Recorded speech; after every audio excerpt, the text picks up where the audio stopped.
Hi there, good evening. Hello, everybody, and welcome. We're going to go ahead and get started here in just a moment. Welcome you to PennFuture Presents Ecoart in Action, Transformative Art Projects in Pennsylvania. And I am your host, Travis DiNicola. I'm also the Director of Development for PennFuture, which is a statewide environmental advocacy organization focusing on clean air, clean water, and clean energy. Before joining PennFuture about 4 years ago, most of my background was really working with arts organizations and hosting and producing a weekly arts talk show on Indianapolis Public Radio for about 20 years. And though I'd been familiar with Ecoart and artists for many years, about the time I joined PennFuture seemed to coincide with a massive increase in the number of artists working in this area and in the general public's understanding of Ecoart. And because of that, I began exploring and writing a number of blogs and articles about where the environmental movement and the art world connect.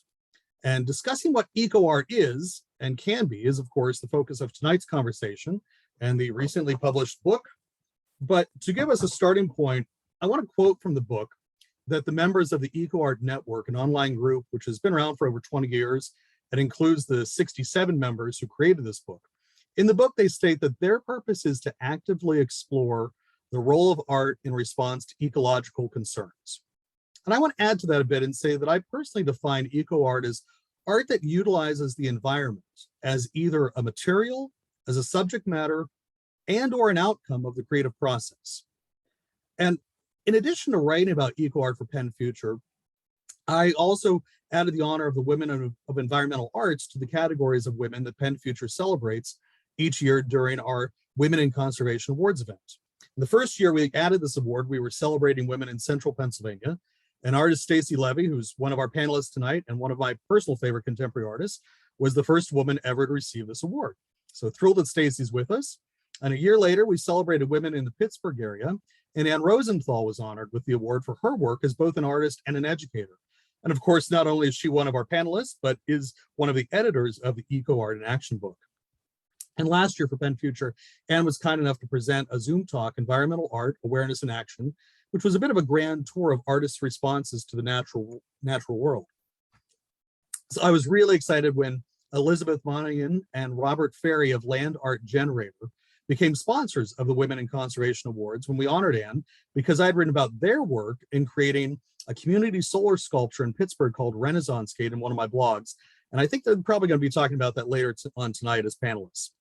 And even though until tonight, I'm not aware of any direct connection between PennFuture and artist Amara Geffen, who's also an editor of the book, she is a professor of art at Allegheny College. And I spent 3 summers there about 30 years ago teaching at a theater camp for kids. So we have that in common. Before moving on, I will mention that this year's Women in Conservation Awards honors women in the Philadelphia area. And we are taking nominations now for that. The information is all on our website at pennfuture.org. And for tonight, each of our panelists will have about 10 minutes or so to present, and then we'll be taking questions at the end of all their presentations. So to kick things off, we're going to start with Ann Rosenthal. Ann, take it away. Thank you. Thank you, Travis. Thank you for hosting us this evening. And thank you to our panelists for giving us their time this evening, and all of you who are joining us. Thank you for being here. So I'm going to share my screen. Okay. Hang on. And then, oh, okay, let me just, all right. Now, nope. Ah, there we go. Good, good, good. Okay.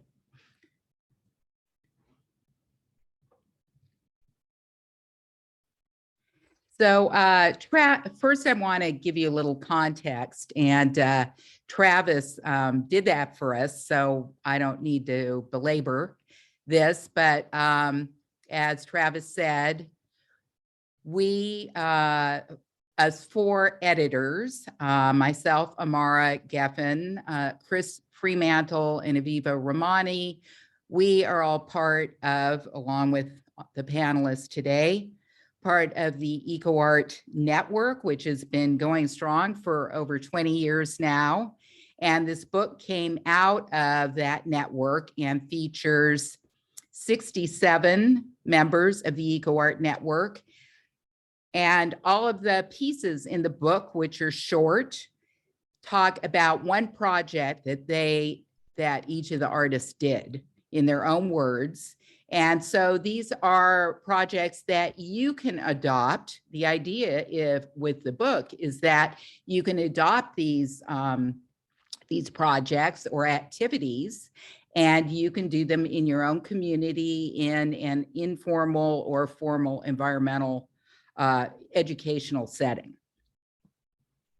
So just to show you, here's the Ecoart Network website, which you're welcome to have a look at. And we have an extensive member database of over 200 members.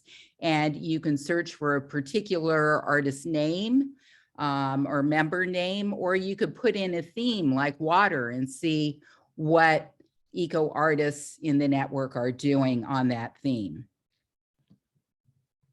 So we developed this diagram for the book, and you can see this is just kind of a snapshot of how we think about eco art. So you can see eco art could be art and science, a combination, or art and community, or all three of those things. And you might think about that when we're talking today and how each of us might emphasize one or more of these three categories. You can purchase the book through NYU Press. And I don't know if this discount code is still active, but it might be, so you could try it. We'd love to have you, try out the activities and case studies and tell us how they might inform your projects and your educational goals. And just a quick thank you to many people who contributed to a crowdfunding campaign we did so that we could get the word out about the book and do presentations like this in various contexts. So to talk about my contribution or piece in the book, my focus was a program I developed starting in 2015 called Luna, Learning Urban Nature Through Art.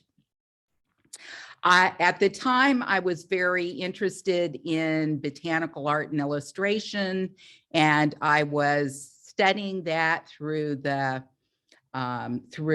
FIPS.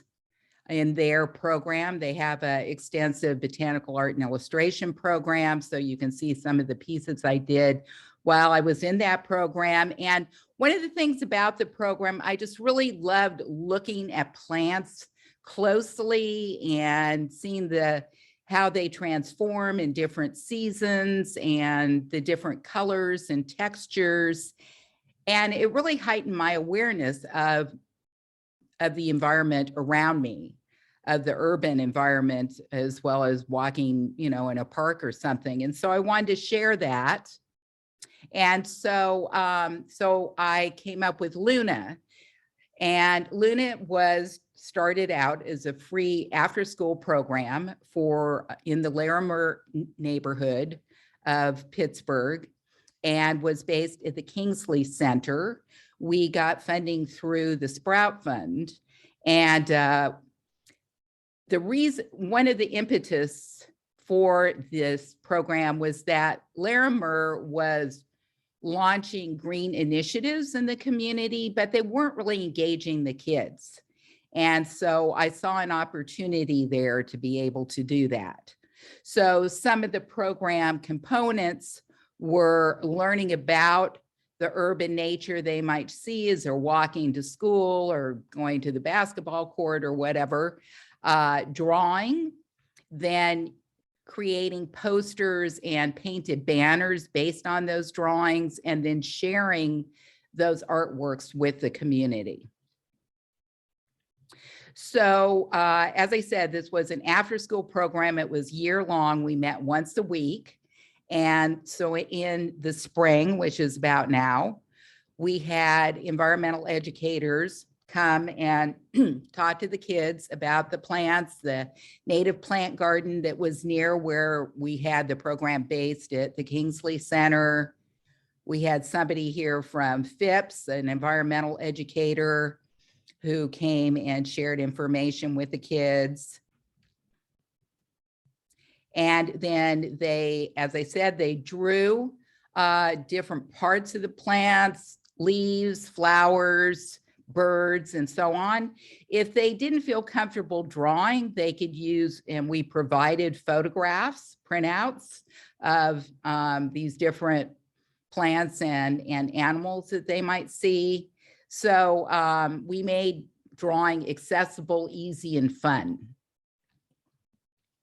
Then we took their drawings, we scanned them into the computer, and we arranged them into interesting compositions. And the first thing that we did, which was kind of a little trial run for the banners, was to do these kind of quick, colorful collages using tissue paper. So you can see some of those here. We used an overhead projector and projected the compositions onto the banners, which the kids really enjoyed doing. And then in the summer, we painted them. We employed a lot of different painting techniques, not just using brushes, but here using a roller and stencils, using tape to block out areas, and other methods so that we could expose the kids to a range of techniques. So here you see a student mixing paint to match the colors of the birds. We really emphasize, as is the case with botanical illustration and botanical art, that you try to duplicate the colors that you see so that they would be able to identify these things in the environment. And here's some of the banners, the results. So we combine different student drawings together into one banner a lot of the time. So each banner represented more than one participant. And then in the fall, we worked with a designer, Lisa Rasmussen, and developed this community planting guide coloring book. So again, using the drawings in another format. So in this case, you can see we had a page each of different types of plants. So it might have been ground covers or native plants and flowers, or birds and trees and so on. We also worked with the Environmental Charter School, and they did some great drawings you can see above of garden tools and so on. And the kids helped research this information. So you can see characteristics of the plant, growing conditions, some fun facts, and coloring tips. So at the end of that first year program, we did an exhibition of both. You can see the posters and the banners. And we also showed the banners in a number of other places around the Pittsburgh area, and even at the University of Michigan in Ann Arbor. And this last summer, we actually were able to install the banners like 6 years later in the Kingsley Center, and more or less permanent installation. So you can go there and you can see the banners and some of the photographs. They really look fabulous there. And we got so many compliments from the staff that they just love it. So we had some drawings left that we hadn't had a chance to paint. So we did what we call these banner blitzes, where we just brought the banners. They were already drawn out and brought paint. We did this at festivals and different gatherings, and just everybody got together and painted. Of course, this was pre-COVID. It's a little more challenging at the moment. Kids and parents painted together. That was really a great experience for both of them, really fun. And we also have given workshops in various situations, like for Frick Environmental Center, where again, we're partnering with an environmental educator there who did a tour of the native plant garden. Then the kids drew, and similar format, blew up the drawings, composed them, and then the families painted them. Great outcome, huge banners here. And these were recycled, upcycled banners from advertising banners that they had, and we repurposed them. So these are some of the places that we've either offered workshops or done exhibitions of the banners around Pittsburgh. Quite a few organizations we've partnered with. So this is a piece in the book. You can see there's an overview, there's directions. It explains, the materials, how to set up a workshop, all the different components, and so on. So that's it. And I hope you might consider doing a project like this in your community. Thank you.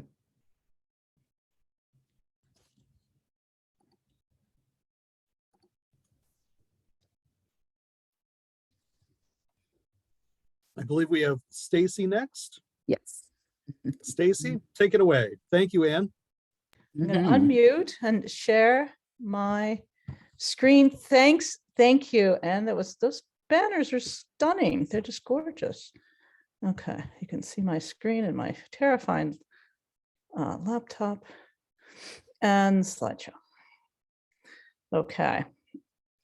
So I'm gonna go in a slightly different route and talk about something that is intriguing and I think is important for all audiences to know about, is that when you're working as an eco artist, you're approaching art from a different sector in a certain way, and you work very differently. And I know that when I'm at, a party or a bus stop and someone asks me what I'm doing, and I say I'm an artist, they always say, "Oh, what medium do you work in?" And that's always a very embarrassing question for me, because I don't work in a single medium whatsoever. And I use everything from bathroom sinks to surveyor's whiskers you see here. So trying to reframe the kind of art that eco art is sort of about, and how it's changing how artists work, and then how the supporting institutions need to work with us, is something that I want to talk about. So I'm talking about the new work of artists and how we're getting ourselves out of the site and into the gallery. So it's a way of figuring out where this new work fits in, and how is it that this new work is all about artists taking their work out of the studio and the gallery and into more of the everyday, the world where people are passing through, where there's shared views out of buildings, from streets, from people walking past, these accessible and these leftover spaces that we have so many of in all of our fabrics, urban, suburban, and rural. So I'm very much into taking art into the parking lots and sidewalks and median strips, out of that church of the white space, which artists have been relegated to, the galleries and museums, which always seem to have white walls, which are extremely boring, I think, and into much grittier places where people live and work and park, and where the view is shared from other places. You don't go into a building that is only open from 9 to 5, say, but you're sharing this view of these art spaces just by driving past them or walking past them or waiting for the bus next to them. I do find that most eco artists speak about a very strong and abiding love of nature. And I think that it's our love of nature that really compels us to share that feeling with other people. And so I do kind of look at that. If we really want to share our love of nature, let's share it with people in their everyday lives, not making people have to come to a gallery, but catch them where they're doing their living, where they're walking their dogs or catching buses or particularly parking their cars. I love parking lots because I hate parking lots, but parking lots, you get a 2-time-a-day captive audience. And otherwise it's a space that's entirely wasted on a car sitting still in a place that is damaging how the rain connects with the earth. And so it's very important to address that kind of place. And people don't have that many chances to really live with nature, relate to nature. And we are kind of lost in our own backyards. So artists really need to help make these natural patterns and processes of nature much more visible and legible and celebrated too. And to do this in very unexpected places and very underused places, other places that you just pass by, and show how we live at this cusp of nature in the built world. This is actually a picture from Pittsburgh. One of my favorite quotes and shared favorite quote of many eco artists is from Aldo Leopold. One of the penalties of an ecological education is that one lives alone in a world of wounds. We see, by knowing what systems are being destroyed, we see what is going wrong with the world. So I never can look at something green without seeing the invasive species creeping in or the death from the emerald ash borer. But so what happens when artists want to address the wounds of the world? How can art actually be part of some kind of ecological solution? And I think that as artists, stepping out of the gallery systems is a really important way of addressing the site's needs. And when we address the needs of the sites, it is not something that you can do all by yourself as a single artist, thinking artist person. You really need to collaborate with other disciplines and other types of training, such as engineers. Lots of collaboration is necessary. And we need additional skilled minds and skilled hands and other techniques to figure out how to make our projects happen and work and function well and healthily in these environments. Often we need heavy equipment operators and their machinery. And working ecologically, just like ecology itself, requires a lot of collaboration. We're collaborating with other people, we're collaborating with other disciplines, and we're collaborating with the processes that are going on the site itself.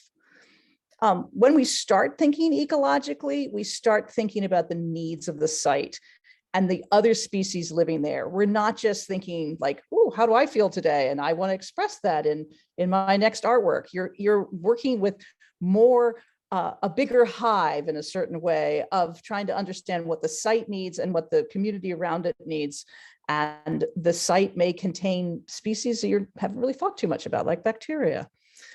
So thinking about the needs of the site really starts a seismic change in how we create, because that change in thinking about other species makes these traditional homes of art, the galleries and museums, somewhat unfeasible for this kind of work, because function, doing something, and prioritizing other species is not exactly the modus operandi of gallery spaces. They're much more about looking good and selling and having wine and brie while you have an opening, places where the wind doesn't blow and it doesn't get wet and you don't grow mold.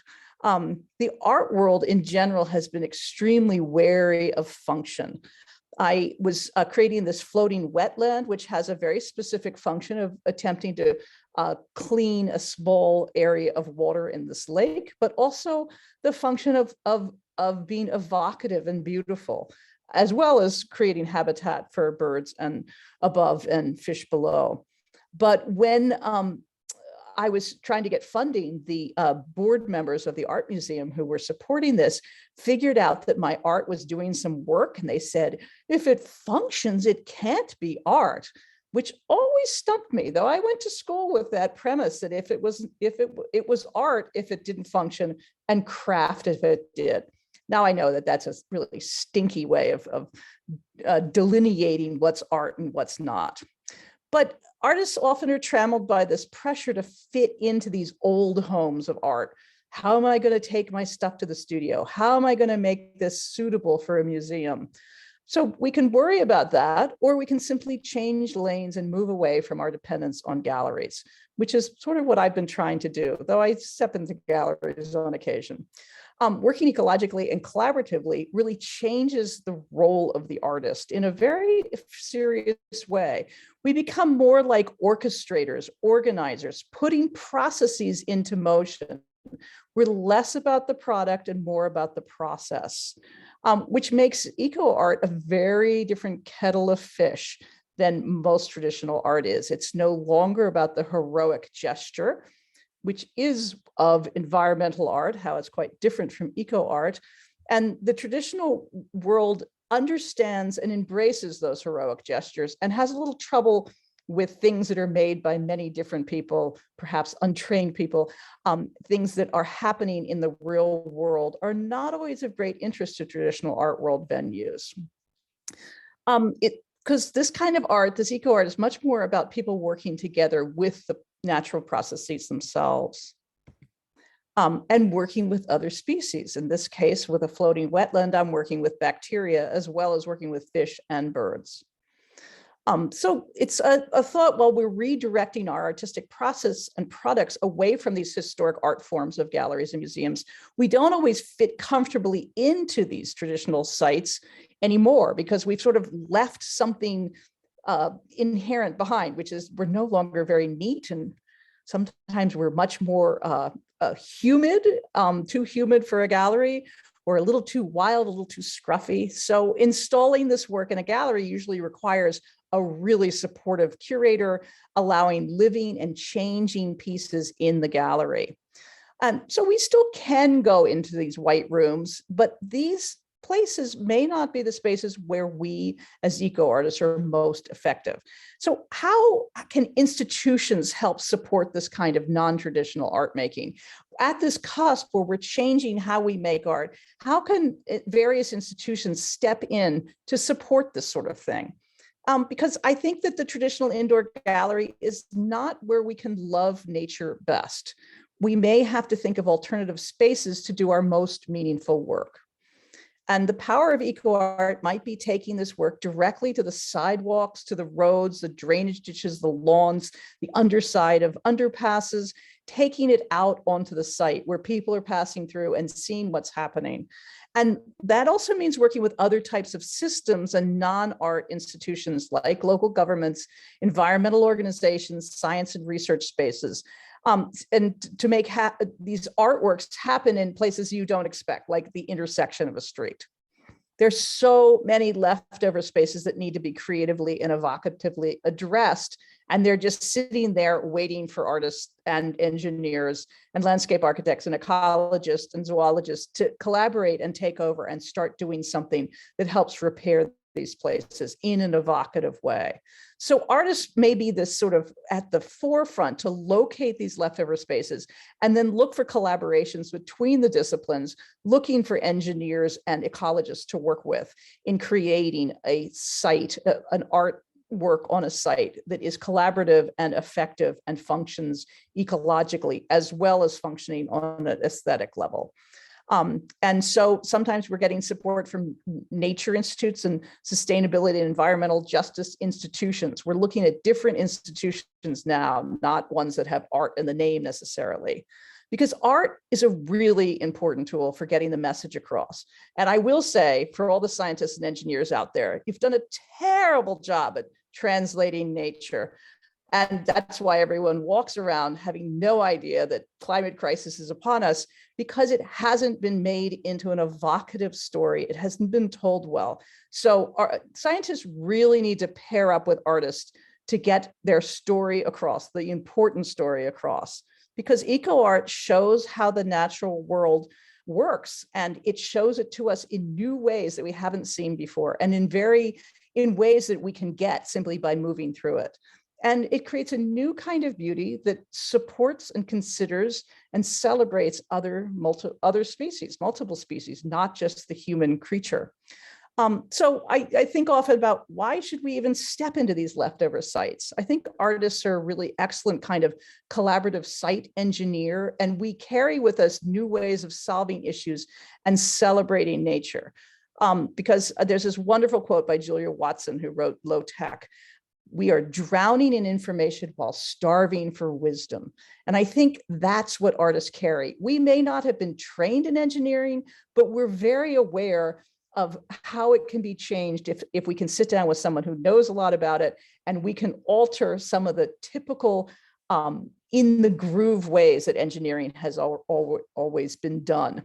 Because I believe it's time to change who gets to make the changes, from engineers alone, who make most of our infrastructure for us, to artists working with engineers. But that needs to be supported by institutions.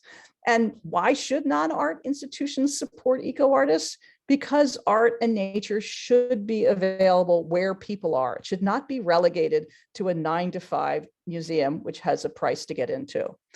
It's very important when you're doing this kind of work to remember that it is not something that one person does in their studio alone. Not that I don't spend time in my studio alone a lot, but when I'm making a project, it can't just come from my head alone. I need a lot of other skills, a lot of other hard drives. And our collaborators come from different supporting disciplines like landscape architecture and biology, because people need to see how nature works in the city. And site-based ecological art takes place outside of museums and gallery walls and introduces people to the place they live, right in the place that they're living. So it also doesn't happen to follow human-made boundaries, like a watershed, which could care less about which borough you're in or which district or who's ruling that. It runs on its own accord. And because art touches many other territories like sewer and water and street departments, those places sometimes can become part of the funding sources for projects. So I really believe that institutions need to open their heart to artists and to this kind of work, and not think about the traditional way that art just kind of sits on a pedestal. This is not the art that sits on the pedestal. It happens in all sorts of places, and we need supporting institutions to support us in these different venues. Even the parking lot outside of the door of the funders may be a place that gets changed if different kinds of funding happens to support this sort of art. So I just believe that we need to repair our connection to nature and to do it wherever that nature is. And that's the work of eco-artists. So thank you. Stacey, thank you. That was awesome. I'm not sure which image I'm going to have in my memory longer, the one of the cow and the dolphin or the pigeon, but so thanks much on that. And next up, we'll have Amara, and so Stacey, you can stop sharing your screen. Okay, we'll send it over to Amara. Here. Perfect. Okay, I'm going to share my screen in a minute. I want to just say a few words very briefly about my case study in the book, Eco-Art in Action. It's one of the only pieces in the book that really looks at social ecology, provides a model for working with issues within social ecology. The piece was entitled Deconstructing Myths of Rape from Talk to Action. And it certainly demonstrated another way in which eco-art integrates knowledge from within the arts community at large and the sciences, in this case, always being aware that the sciences include the social sciences, not just the life sciences and the physical sciences. I really believe that until we can begin to see ecology as a holistic system that includes both social and natural systems, we're not going to be able to address the challenges, the climate crisis, ecocide, war, and most all of the social justice issues that plague our world and our lives, and lead to the environmental devastation that we encounter. So in the case study, I describe a strategy for using art historical performance works, and so works from within the tradition of social practices. In this case, it was focused on rape culture and the culture of kind of equating or aligning the culture of violence against women with ecocide. But really, I think what's important for for our audience is to recognize that the model that I worked with could be adapted to any social justice or any issue within social ecology, one could adapt a similar strategy. So in my case, by reiterating historical connections between violence against women and ecocide that were established by scholars in the early 70s, and by applying what Suzanne Lacey and Leslie Labowitz-Starris call the generational transfer, I was able to engage students in a way that that helped ensure that the next generation of artist activists would be aware and able and understand how to work within these systems to create the changes that are needed. I think that now more than ever, this is incredibly important if we have the hope of creating equitable structures within our society that can support peace and social justice and help us learn to live more lightly in support of the greater good. So that's kind of my bit about my piece. And now I'll share my screen and talk just a little bit about a couple of pieces that are part of the work that I have been doing locally for, whoops, didn't mean to do that. Okay, so all of my work, I work because of my desire to live and work softly and lightly in place. I have made a decision over 30 years ago that all of my work was going to focus on the region that I live in. And in Meadville, Pennsylvania, in the early 2000s, we began to look at whether this historically important stream. So what you're looking at here is French Creek. This is a map of Meadville from 1870. You're looking at French Creek. And here you're looking at Mill Run, which, sorry about that, which feeds into French Creek. And the confluence of French Creek and Mill Run is really why Meadville was founded where it was founded. And so we began to ask the question, could Mill Run lead to revitalization of a Rust Belt community and help us develop more sustainable practices in terms of our handling of the built environment, among other things. We came up with this slogan, a community member came up with this slogan of Mill Run, Meadville, PA, not your run-of-the-mill community, in our effort to really try to distinguish ourselves. So over this period of time, I have worked along the stream. We started originally at a small park called Shady Brook Park, which I'm not going to talk about. I was told I need to keep myself to 10 minutes, so I'm determined to do that. But I want to point out that we have worked along the course of this stream corridor doing stream revitalization projects and beautification projects and enhancing public parks, making new parks, etc. And what I want to talk about, I want to talk about two projects. My most recent project, which is located right about here, but I'm going to start with this project called In Praise of Land and Water, revisioning stormwater along federal highways. And what I want to point out, just to orient you, here is French Creek again. This is Mill Run feeding into French Creek. And right here is French Creek on this zoomed out map of Meadville. And over here is the interchange for I-79. I have about 15 years of collaboration with the Pennsylvania Department of Transportation, which helped leverage this project, led them to invite us to collaborate with them as they were beginning to think about rebuilding the bridges on the north and south lanes of I-79.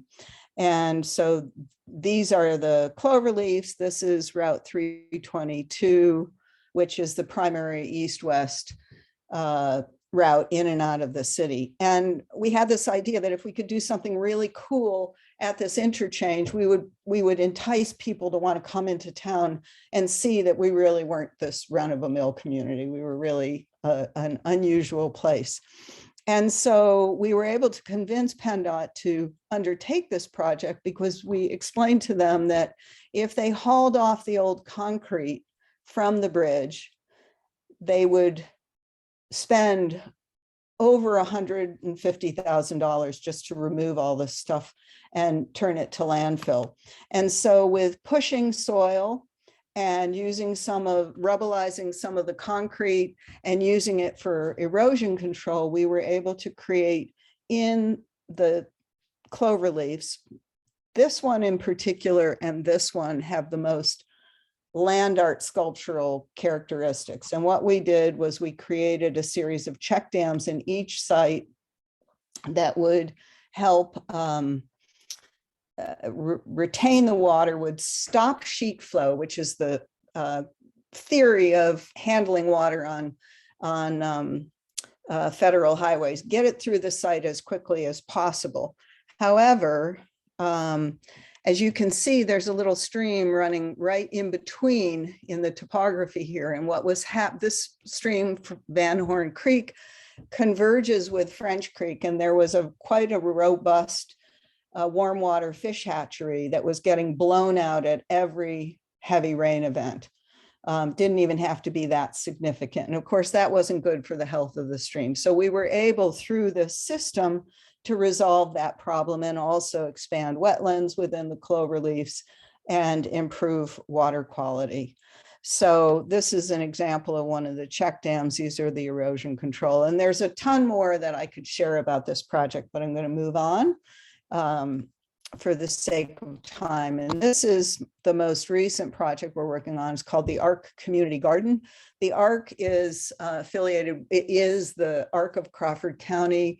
It's a social service agency that provides support for people with intellectual and cognitive and developmental disabilities. So, and I'm the mom of a special needs individual. And so for me, there's a strong social justice issue in trying to work with this group and create a space that will be a space of inclusion for folks like my son and his peers in our community. The ARC purchased in 2018, they purchased a building that sits on top of this local stream. They took the building down and I began to consult with them. You can see this concrete slab here, which is the slab on top of the culvert that Mill Run runs through. On the other side of the street that you're looking at, the stream is open. And we have been working since then to create arts and culture and visual improvements to this site. This is where we are right now. We probably have another 2 years before the site is totally finished. And my first choice would have been to do a complete stream restoration, but that was simply not something the ARC board was willing to do. So we will be doing some highlighting. You can see up in this corner, I hope, a kind of visual highlighting that will suggest the flow of water or stream underneath. We've already completed one mural on one building. We have another one planned, and we have, best thing we've done so far in the site are these solar powered umbrella tables, and the Armstrong Cable Network developed a Wi-Fi hotspot. So people are already starting to use the site pretty regularly as spring comes on.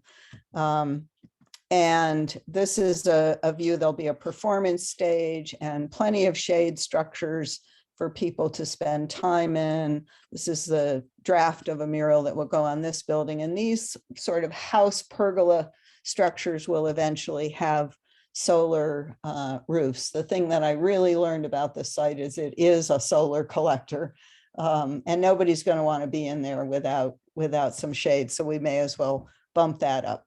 Okay, I think my 10 minutes are up. I will just say that I'll be talking more about projects along this on a presentation through WEED on Sunday, April 26th. You can go to the WEED website and learn about it. And hopefully some of you might be able to join. So thank you so much. Amara, that's so cool. Thanks for the presentation. Great stuff you're doing in Meadville. So cool to see the bridges repurposed. Really exciting. And I will remind people, put your questions in the Q&A and the chat, and we'll get to them after the last presentation. And last but not least, huge welcome to Elizabeth and Robert, Land Art Generator. Thanks you so much for being here tonight. Thanks for having us. For folks who don't know us, we are a Pittsburgh nonprofit called the Land Art Generator Initiative, and we're going to share our screen here. What we'll do is take you through the history and context of why we do the work we do at the Land Art Generator Initiative, talk about some of our global initiatives, and then bring it very local to work that we've done in Pittsburgh and that is outlined in the amazing new book that we're so grateful for Anne and Amara really leading the charge on. And we hope that people in this call will go out and buy that book. It's an incredible tool. Before we get into it, we wanted to do a little bit of background about the work that we do, the Land Art Generator Initiative, and also say that there'll be some tiebacks. So it's really wonderful that Stacy was talking about how art can have a function. You're going to see a lot of that here, and how her work is revealing things that are invisible in nature. We're doing our best to reveal in the invisible structures that are social and our use of energy in society is so important.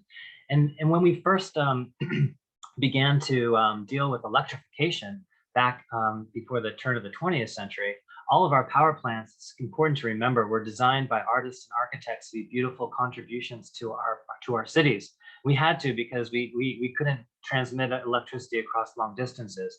But of course, as soon as we figured that out, engineered that, we got those coal-fired and gas-fired power plants out of our city, because no one really wants to live next to them, although some people still do. That's an entire different environmental justice presentation we could have.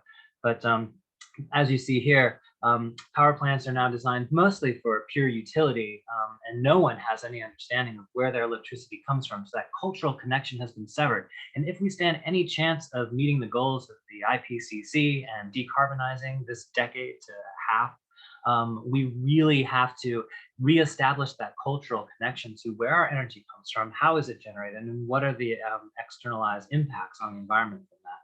And who's at the helm of designing that infrastructure? And yeah, absolutely, and benefiting from it. And so that cultural connection that is lost is also a bit lost in the renewable energy revolution that we're all now in the midst of. And so as you can see here, this is a great community solar installation because it's decarbonizing the grid, but it's unfortunately not doing a very good service to the overall movement of understanding how wonderful our post-carbon world can be, because this is not the neighborhood that everyone wants to live in, but it doesn't have to be, and we're going to show you all of that why. So in 2008, we found ourselves living in Dubai, freshly married. We moved there from Pittsburgh, and we were thinking through all of the pinch points to the energy transition. And of course, folks are on this call probably familiar with the Not My Backyard, NIMBY movement. And we see that everywhere, even in very progressive places like Denmark. Folks don't want to live near wind turbines.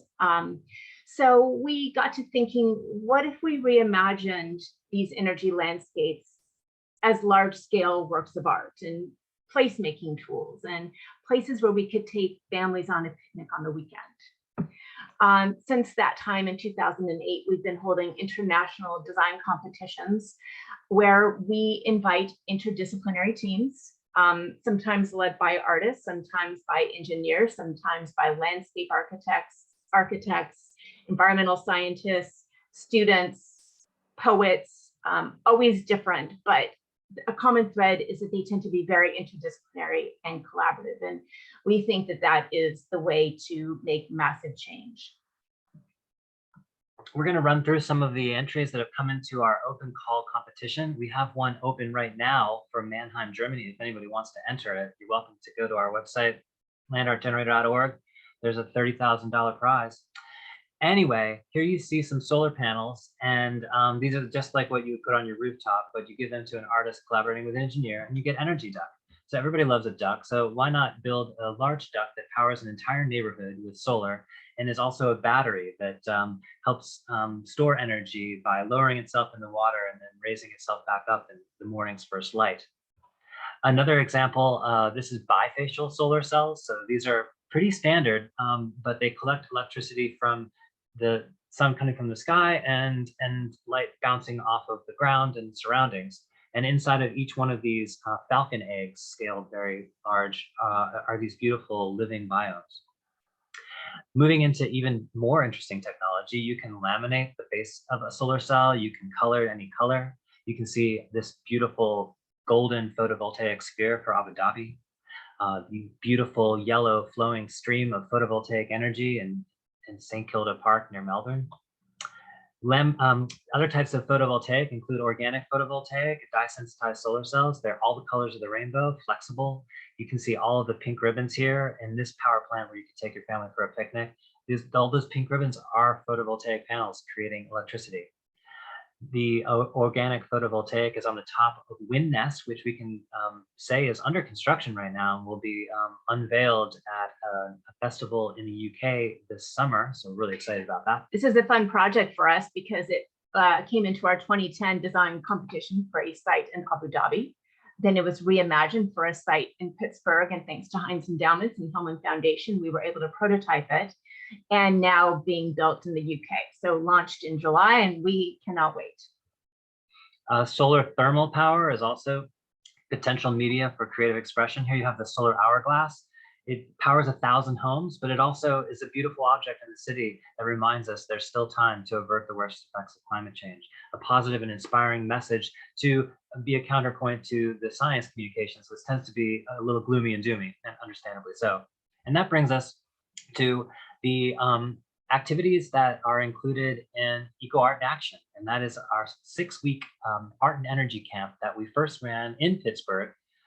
That Travis mentioned. Thank you for writing that blog piece about the project, by the way. Yeah, so this was so much fun, and a lot of partners who are listed on this page. But let me just stay on this slide for 1 second. This was held over the course of 6 weeks, although it could definitely shift timeline. We put together programming that really took the young people aged 8 to 17 through energy democracy, energy science, art outside of the gallery. We took them on field trips. We took them to a coal-fired plant in PA, nuclear plant in PA, and then we offset that with sustainable installations around Pittsburgh. So they really understood the energy mix of Western Pennsylvania. And then they helped to design and build this solar sculpture.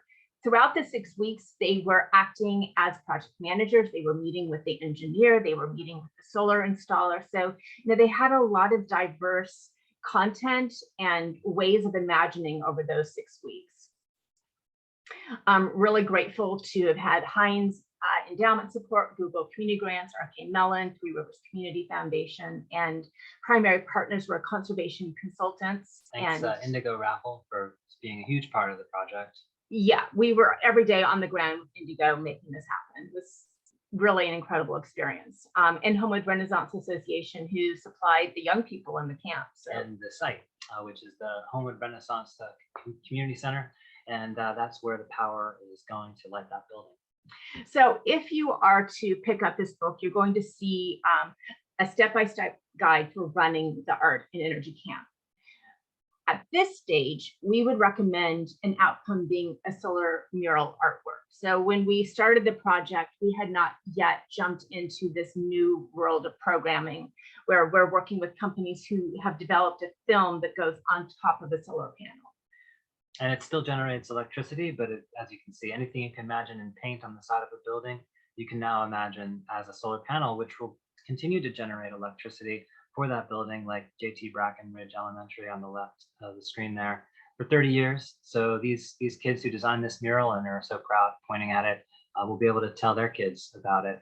And that story that they tell with this mural will live on in the community. We do a lot of educational programming with every project that we do.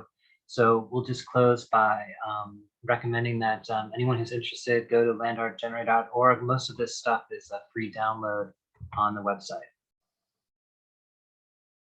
Thank you. You guys are awesome. Thank you.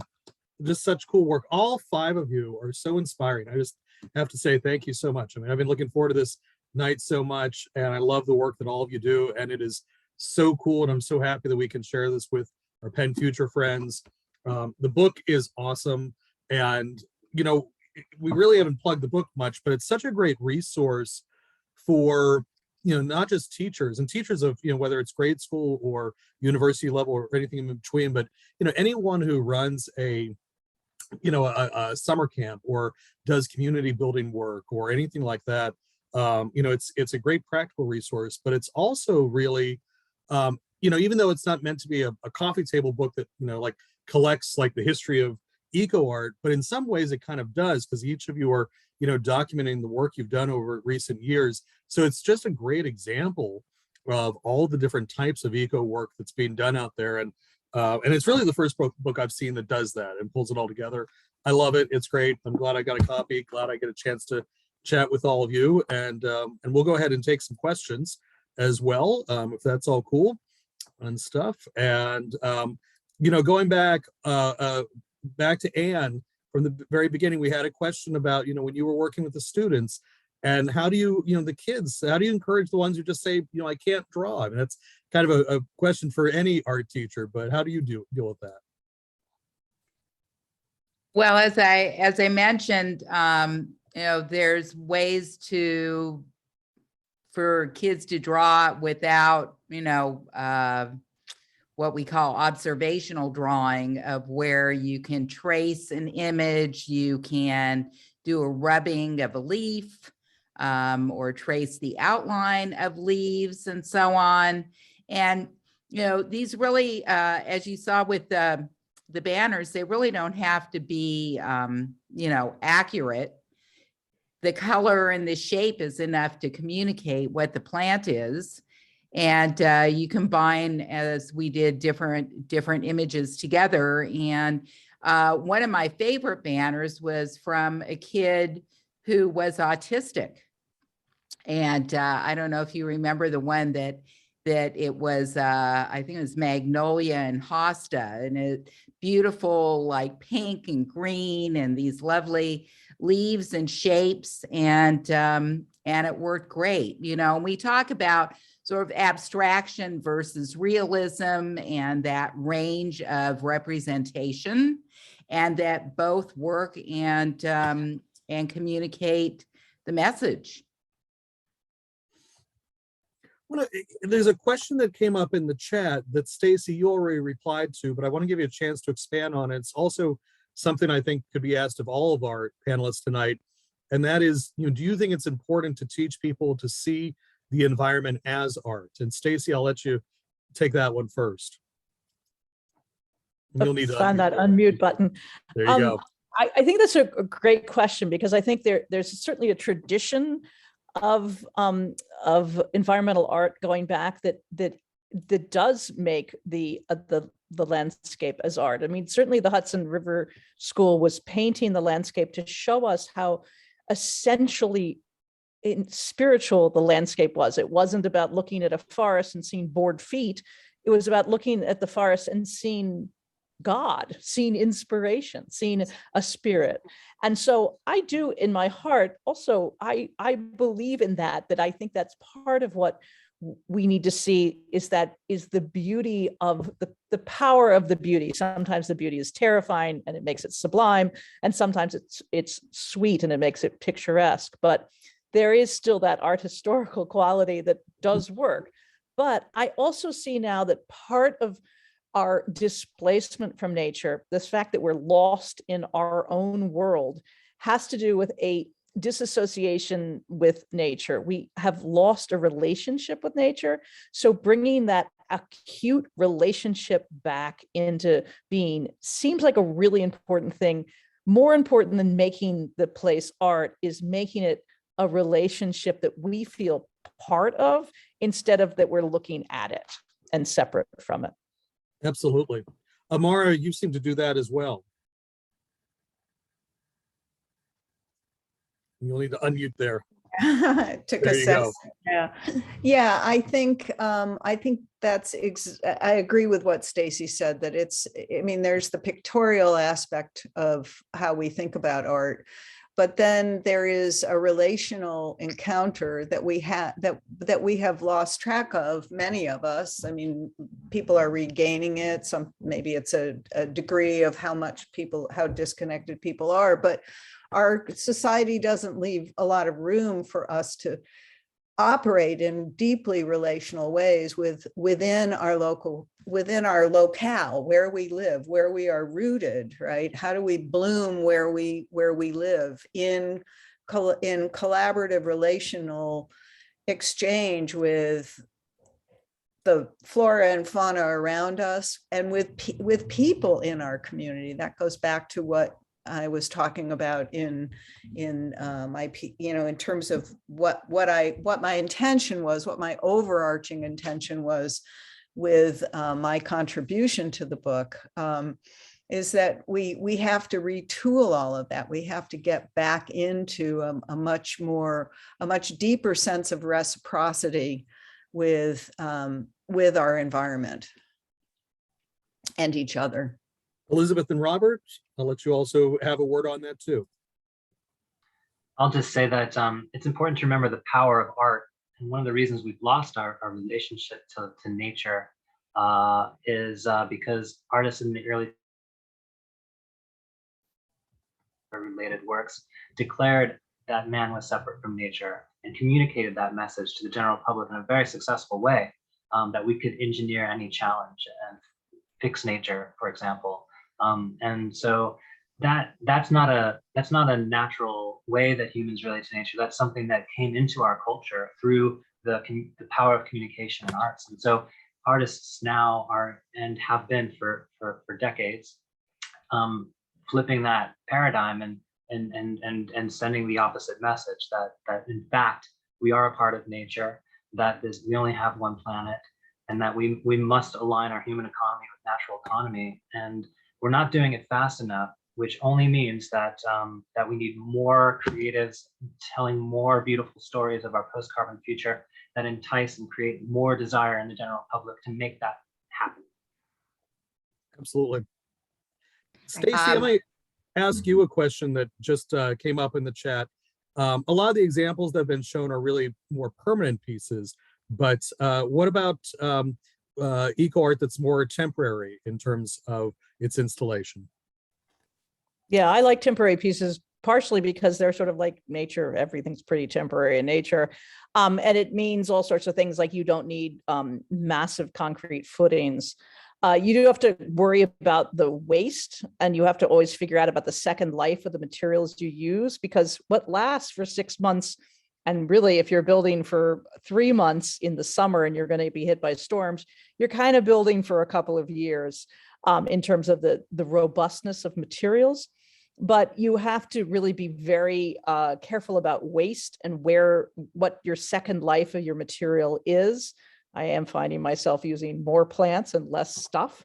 But I think it's really important to have something that has a kind of ephemeral quality that changes over time, so that you may lose it and then something else crops up. So it's like ideas. If you don't want to keep harping on the same idea, that refreshing of ideas can be very important. It has its benefits, it has its drawbacks too.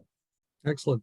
And I know you wanted to jump in. We're going to wrap this up soon because we wanted to try to keep it to an hour. We're going a little bit over, but I think everyone's okay with that. But I did want to toss it back to you, Anne. And it looks like a lot of people in the chat are buying the book, so that's awesome. Oh, awesome. Thank you. Thank you.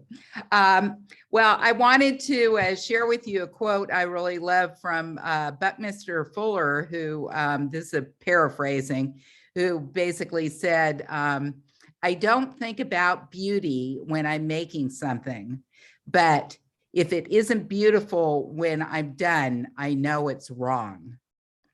I just love that quote, and the whole kind of conversation about art and beauty. I think we need to really expand our idea of what beauty is, that ecological systems, when they are working, you know, they're beautiful. And when they're broken, they're not beautiful, right? So there's, you know, that aspect to think about as well. Well, you know, that ties nicely into a comment that I just saw from our president and CEO, Jackie Bonomo, saying how we need more positive visions to carry people forward in hope as opposed to dystopian views. And just very quickly, I'll to let everyone get a last word in. Amara, you want to respond to that, and we'll go around the circle. Can you say it one more time? Sure. Just the idea that I think Jackie was saying how happy she was to hear from all of you tonight, because we need more positive visions to carry people forward in hope as opposed to a lot of the dystopian views of the future that we deal with. Right. And I think that's the role that artists as visionaries and cultural workers can really help open communities to, is to find that I mean, we've had doom and gloom for a long time, and it doesn't motivate us. It scares us to the point where we turn our back on it because it's too terrifying to confront. So, and that's part of teaching people to apply their vision for the strongest solutions that we can find. So, yeah. Elizabeth, Robert, send it to you next.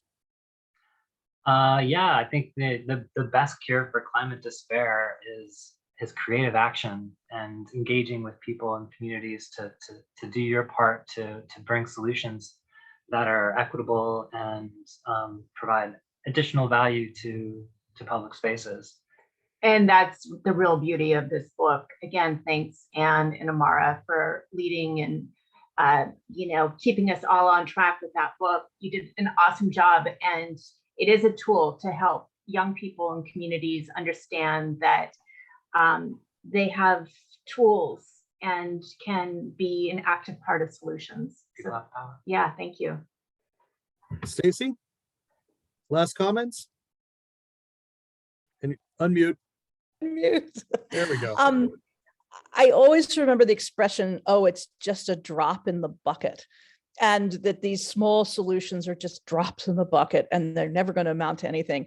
But I happened to put a trash can, a 40-gallon trash can, under a dripping faucet the other day, and it filled up rather quickly in about a day and a half with just drips. So I think a drop in the bucket really goes both ways. It can be seen as a negative or a positive, and I have to cling to the positive drop in the bucket. Absolutely. And I did, before I toss it to you, Anne, there was a question about providing contact information. In the original email invite that was sent out, it did have links to everyone's pages and information. So that would be the best way if you want more information about any of the artists here tonight. Check that email. If you don't have it, then send me an email and I'll send it to you again. But it does have links to everyone's bio and art pages as well. And Anne, last to you. Yes, thank you. I think as we've been talking about, that one of the key contributions artists make and can make is envisioning something, you know, that hasn't been envisioned yet, right? It really kind of astounds me how many people just, you know, if you listen to the news or whatever, that just don't envision something else, or they envision the worst. So I think that's a really important function for artists. And also these projects, I see them as kind of models, right? And that's what kind of the book's about, is models that other people can adopt and modify to create their own vision where they live. Absolutely. Absolutely. So I want to thank everybody again, all the attendees, for being here tonight. It's great to have you, and huge thanks to our panelists. It was great to have you.